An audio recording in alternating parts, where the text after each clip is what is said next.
अस्सलामुअलैकुम अज़ीज़ तलबा तालबात। शुरू करता हूँ अल्लाह ताला के पाक नाम से जो बड़ा मेहरबान और नहायत रहम करने वाला है। आज हम दरख्वास्त निगारी से मुताल्लिक़ समझेंगे। बोर्ड पैटर्न के मुताबिक ये फर्स्ट ईयर का सवाल नंबर 7 है। दरख्वास्त निगारी के कुछ अहम असूल होते हैं जिनकी बिना पर अच्छे नंबर हासिल किए जाते हैं। तो आज इस लेक्चर में हम समझेंगे अदारा के सरबराह से इल्तमास या गुजारिश। दरख्वास्त क्या है?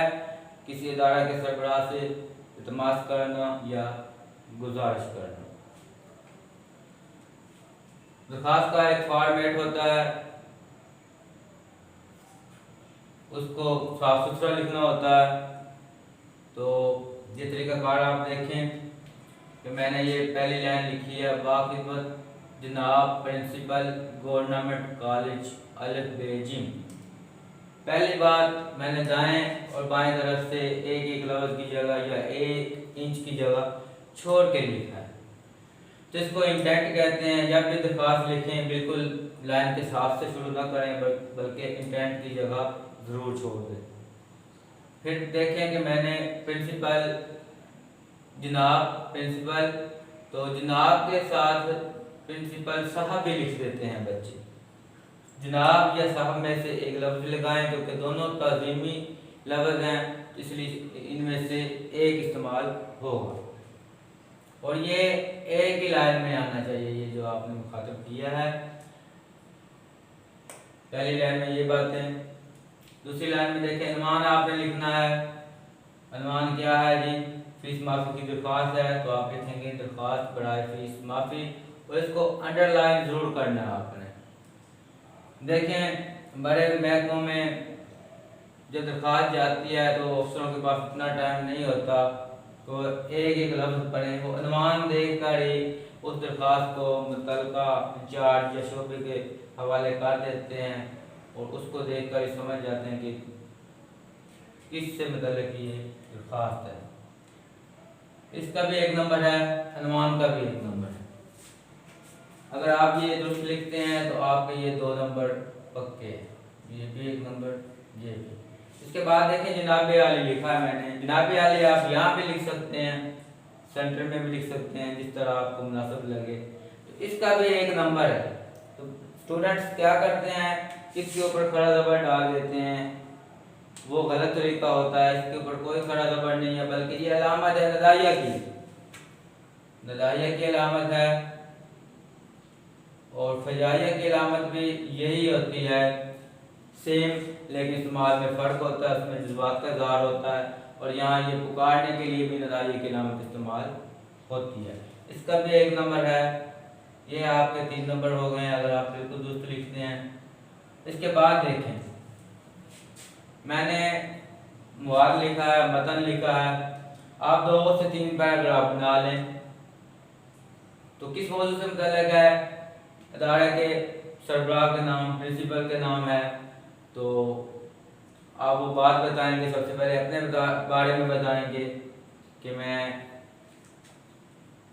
साल अव्वल का फर्स्ट ईयर का स्टूडेंट हूँ, मेरा रोल नंबर ये है और मेरे वालिदैन जो हैं अपनी तलीमी काबिलियत भी बताएं कि मैं बहुत मेहनती हूँ।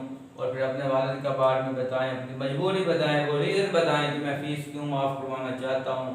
मेरे वालिद इंतहाई गरीब हैं, वो दर्जा 4 के मुलाजिम हैं या उनकी मामूली सी एक शॉप है, तो हमारी आमदनी इतनी ज़्यादा नहीं है, अखराजात बहुत ज़्यादा हैं।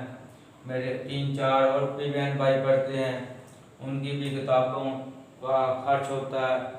तो मुझे पढ़ने का बहुत शौक़ है, मेहरबानी फरमा कर मेरी फ़ीस माफ़ की जाए। दरख्वास्त आप बढ़ाना चाहते हैं तो बता दें कि घर में जो है मेरी वालदा बीमार रहती है, तो जो आमदन आती है वो उनकी दवाइयों पर खर्च हो जाती है। तो इस तरह आप 2 या 3 पैराग्राफ बनाकर अपनी एप्लीकेशन जो है वो 1.5 सफ़े तक ले जाएं। कोशिश करें 2 सफ़ा से ज़्यादा ना हो, तो 2 सफ़े तक बन जाए। अगर मौजू के हिसाब से कोई ऐसी दरख्वास्त आ जाती है तो आमतौर पर 1.5 सफ़े पर दरख्वास्त जो है वो एक मायारी दरख्वास्त समझी जाती है। इस तरह आप 2 से 3 पैराग्राफ में खूबसूरत करके अच्छा मवाद देकर मतन लिखेंगे। मतन के होंगे 5 नंबर, बाद का 5 होते हैं, बाद का 6 बन जाते हैं। तो 5 नंबर आपके ये हो गए, ये 8 नंबर यहाँ तक आपके कंप्लीट है। अब आपने जो लिखना है एंड पे आपकी जुमला आपका होना चाहिए आपका शुक्रगुजार होगा। इसके बाद आप देख सकते हैं कि मैंने अल आर्ज लिखा है, दरख्वास्त गुजार। अब कहा जाता है कि अल आर्ज की बजाय जो लफ्ज़ है ना वो दरख्वास्त गुजार लिखना चाहिए, ये पसंद किया जाता है। तो इनमें से आपको जो मुनासिब लगे दरख्वास्त गुजार लिख लें, वो भी ठीक है। आप इसके बाद बताएंगे आपका ताबे फरमा शागिर्द। अगर प्रिंसिपल के नाम लिखी है तो फिर तो आप उसके शागिर्द हैं, लिखें। अगर किसी और महकमे को लिखी है, किसी की कंप्लेंट की या डाकिए की, तो फिर वो आप उसके शागिर्द नहीं है। या किसी महल्ले की सफाई के लिए किसी चेयरमैन के नाम लिखी है अरे इलाका ने, तो वहाँ आप ये जुमला नहीं लिखेंगे, वहाँ पे लिखेंगे जहाँ आप प्रिंसिपल के नाम दरख्वास्त लिखेंगे। इसके नीचे भी आप फर्जी तौर पे अपना नाम अलग बे जिम रोड नंबर लिख देंगे, असल नाम आपने नहीं लिखना है।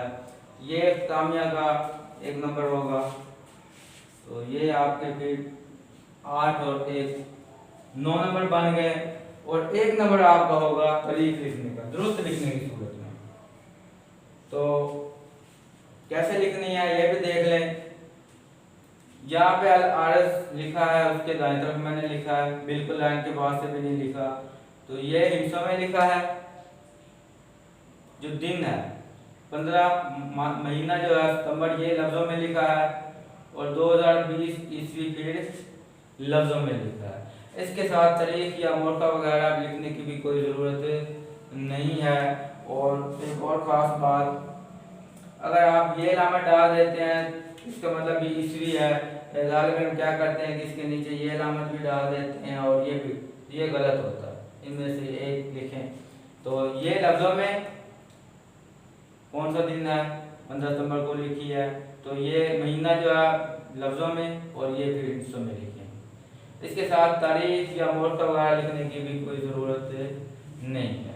अगर आप इन हदायत के मुताबिक ये इसी तरह लिखते हैं, कुछ खत लिखते हैं, तो फिर आपको जो है इसमें यकीनन अच्छे से अच्छे नंबर मिल सकते हैं। इसके बाद आप देख सकते हैं मैंने कुछ अनवानात लिखे हैं। दरख्वास्त बानाम, अगर छुट्टी की या फीस माफ़ी, जुर्माना माफ़ी, दोबारा दाखिला या तफरीही टूर है, तो दरख्वास्त किसके नाम लिखेंगे? बाखिदमत जनाब प्रिंसिपल गवर्नमेंट कॉलेज, वही आप प्रिंसिपल के नाम दरख्वास्त लिखेंगे। अगर आप दरख्वास्त लिख रहे हैं इजराए सनद के लिए, तस्दीक सनद के लिए, तस्दीक तारीख पैदाइश के लिए, तो फिर आप लिखेंगे दरख्वास्त बाखिदमत जनाब chairman board of intermediate and secretary education Lahore. ये फिर चेयरमैन बोर्ड के नाम आपने लिखनी है।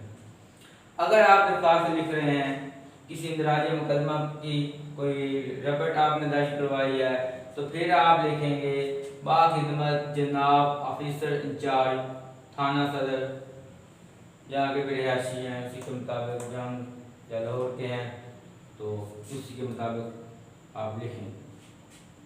अगर आपकी डाक का निज़ाम नाक़िस है, डाक की बेकायदगी है, डाके की शिकायत करनी है, फिर आप लिखेंगे बाखिदमत जनाब पोस्ट मास्टर ज़िला जंग। तो मेरा ये पोस्ट मास्टर ज़िले सतह पे होता है, इसलिए आप ज़िला जंग लिखेंगे या जिस भी ज़िले से आपका ताल्लुक़ है। अगर दरख्वास्त है इजराए ख़वातीन कॉलेज, ख़वातीन का कॉलेज बनवाने के लिए, तो लिखेंगे बाखिदमत जनाब वज़ीर तालीम सेक्रेटरी एजुकेशन सूबा पंजाब लाहौर, या वज़ीर तालीम इसकी इजाज़त देता है या सेक्रेटरी एजुकेशन, तो इनके नाम लिखी जाती है। और ये सूबाई सतह पर होते हैं, इसलिए सूबा पंजाब लाहौर लिखेंगे। तो यही अहम बातें हैं। अगर आप इनके मुताबिक अमल करके लिखते हैं, कुछ खत लिखते हैं और 1.5 सफ़ा बना जाते हैं, 2 सफ़े के करीब करीब भी बना जाते हैं। तो इंशाल्लाह आपको अच्छे नंबर मिलेंगे। उम्मीद है आपको आज का ये लेक्चर पसंद आया होगा। दुआ में याद रखिएगा। अल्लाह हाफ़िज़।